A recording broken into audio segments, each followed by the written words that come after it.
Season 3 Reloaded is here, so I'm here to give you the best settings for it. And after we go through all these settings, I will be showing you the #1 way to improve your accuracy on the game. Also, if you play on PC, there is a secret setting that you can enable that makes you have the complete advantage over every console player. It is so broken. With all that said though, let's go over the controller settings. First thing, we got the edit button layout. For me, I'm going to be playing on default because I do have paddles on my controller. So basically, I actually can like jump, swap my weapon with these buttons rather than actually having to take the time to move my thumb from the stick to the A button, which will allow me to be able to jump shot and drop shot mid gunfight without having to mess up my aim. What I used to do before I got a controller with paddles, I actually did play claw. So basically, my pointer finger, I would use it to click my jump and slide and swap weapons. So then I actually won't have to take the time to like move my thumb to the jump button. Plus I can like jump while still having very good accuracy. If you don't want to play claw or you don't have a controller with paddles, I do recommend you guys to play tactical. This is going to allow you to drop shot by clicking down the right stick rather than having to move your thumb over to the circle or the B button. By the way, do you want that Orion camo but you're just a little bit too busy to grind through all 2,000 camos? If so, you should definitely check out Gwapsi. Gwapsi provides weapon leveling services, camo unlock services, challenge unlock services such as the Warzone Nuke, and many more for all the platforms. For the next setting, these ones don't really matter. Controller vibration, please turn this off.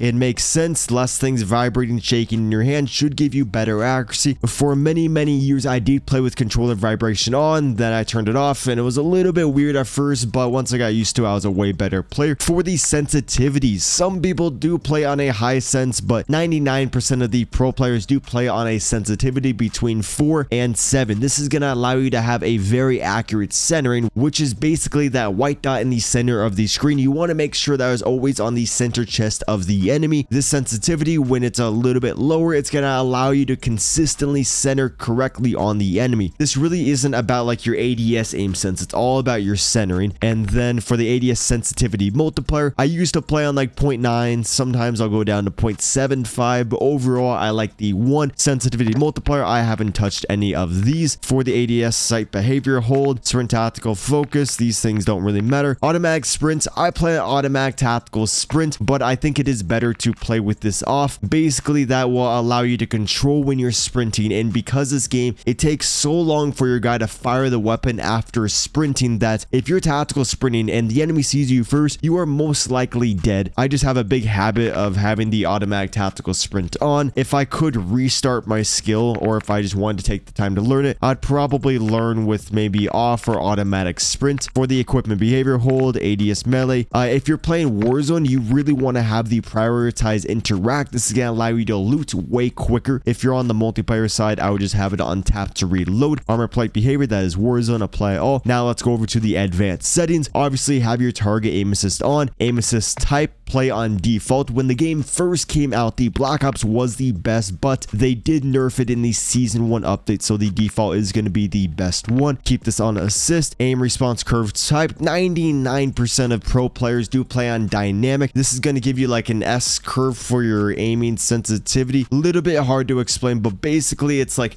slow, fast, slow, and so it makes it so you can flick onto targets way easier. Just play on dynamic. It is so much better. ADS sensitivity multiplier, I just have this on 9. I think I'm actually going to increase it to 1. I don't know why it was on 9. This one instance off. Input dead zone, this is actually huge. So this dead zone, basically the higher you increase the dead zone, the less stick drift you're going to have, but the less responsive your stick is going to be. And so before, I used to increase it to 0.05, which would completely eliminate the stick drift on the controller, but then it's not as reactive when you're trying to flick onto targets. So I decreased it to 0.03, and I noticed I had way more stick drift, but my aim was better because it was just a little bit more responsive. When I first get a brand new controller, I'll play on like 0.0.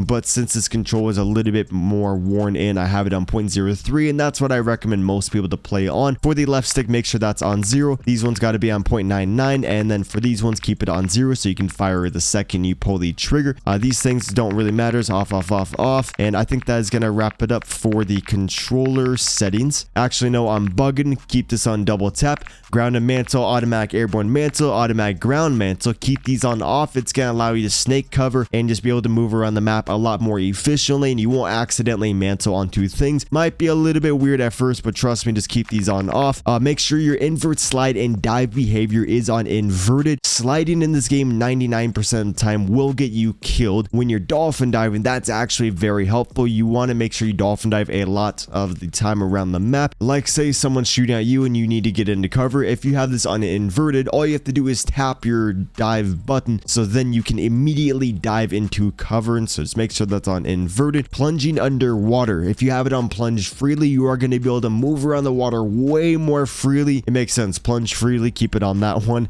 Parachute auto deploy off, sprinting door bash on, ledge hang mantle behavior, I have it on mantle only. Keep these ones on off, and then I think that is going to wrap it up for the controller settings. Now let's go over the graphics settings. Basically, the way that I set up my graphics settings is to make sure my PC is running as efficiently as possible. I want the most amount of frames per second because graphics don't really matter if you want to do very good in the game. So for the display mode, because I am a streamer, I got to use my OBS and stuff a lot midstream. I'm going to keep it on full screen borderless, but if you're not a streamer, keep it on full screen exclusive. You get less latency when you are playing. These things don't matter. Aspect ratio, automatic, off, custom. I have it set to 60 in the menu, and then when I'm in the game, I have it maxed out so my PC doesn't like overwork itself. These things don't really matter at all. Now let's go over to the quality, which is actually important. Render resolution, keep that at 100. Upscale and sharpening, have this on fidelity. This is going to make it so much easier to see the enemies. Actually completely game changer. Then you're going to want to show more,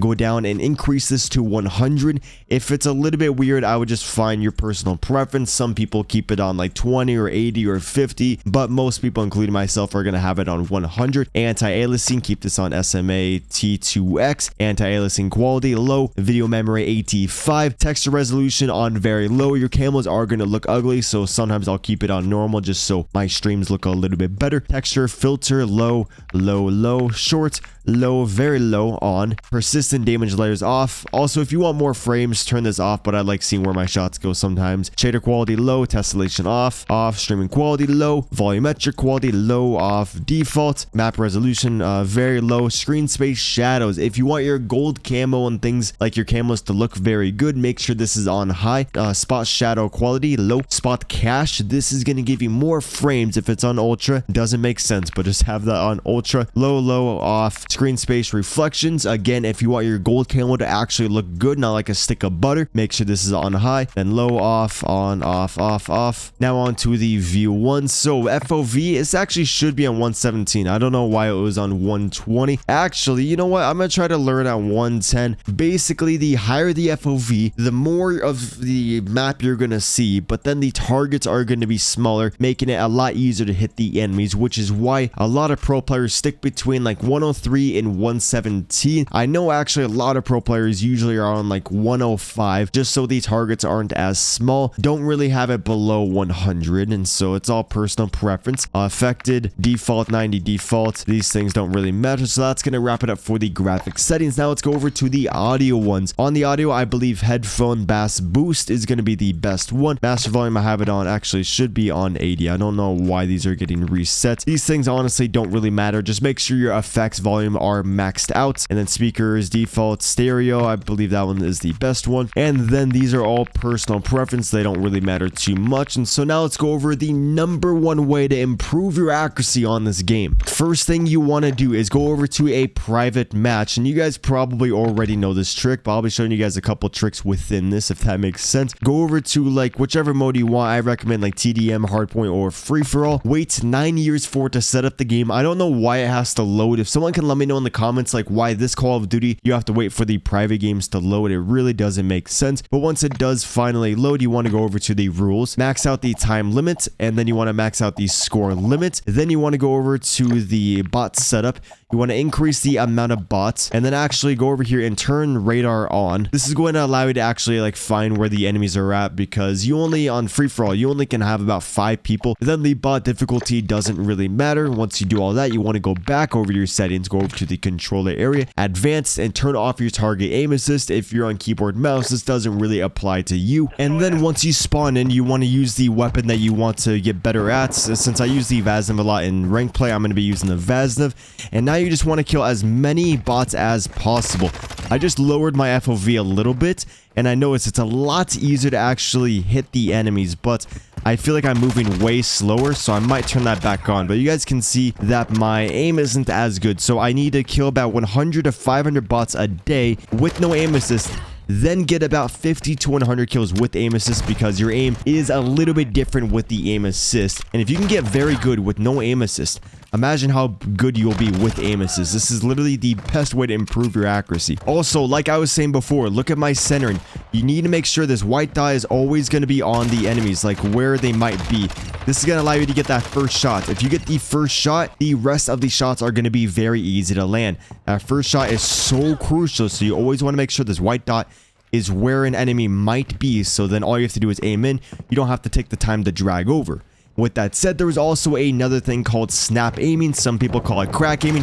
Basically, if you see two targets here, you don't want to shoot one then just flick over. Well, at close range, you might want to do that, but it's usually better to shoot on aim than aim in. And I'll give you guys a great example in a second. Trying to find two bots that are close, but you only can have like 5 bots in free-for-all. Okay, right there. The aim was horrible, but I don't have any aim assist. Right there, you guys can kind of see the example. You just want to aim in, shoot. You don't really want to flick target to target. You want to aim in, boom, boom, boom. That's going to make you a way more efficient player, and you're going to have way better accuracy. And then once you are on the enemy shooting at them, make sure you strafe in the middle of your gunfight. So move back and forth like this. If you move like this, you're going to be a way harder target to hit. Plus, you're going to get rotational aim assist, which basically is just more aim assist, and it'll kind of track the enemy for you. In this game, aim assist is very, very strong. You guys can see I'm so used to aim assist, so my aim is horrible right now. I really need to start doing this every day.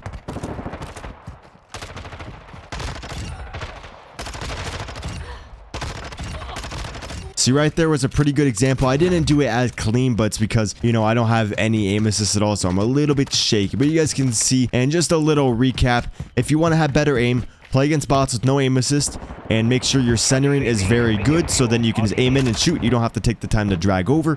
If you see multiple enemies in front of you, make sure you just go boom, boom, boom like that. Do the crack aiming. Sometimes if I'm looking at a doorway, I'll kind of go like this. Let me kill these two guys. If I'm looking into a doorway, I'll kind of be like this, so then I'm a little bit more ready for my gunfight, which is also a reason that you see people doing the YY. The reason people are doing the YYs is to keep their fingers ready. If you're like frozen, you're not moving like this, and someone jumps around the corner, they're probably going to have a better reaction time because like their muscles are already moving. You're going to have to like activate your muscles to move over, but if you're kind of like running around YYing, kind of keeps you ready for a gunfight, but it also can get you killed a lot.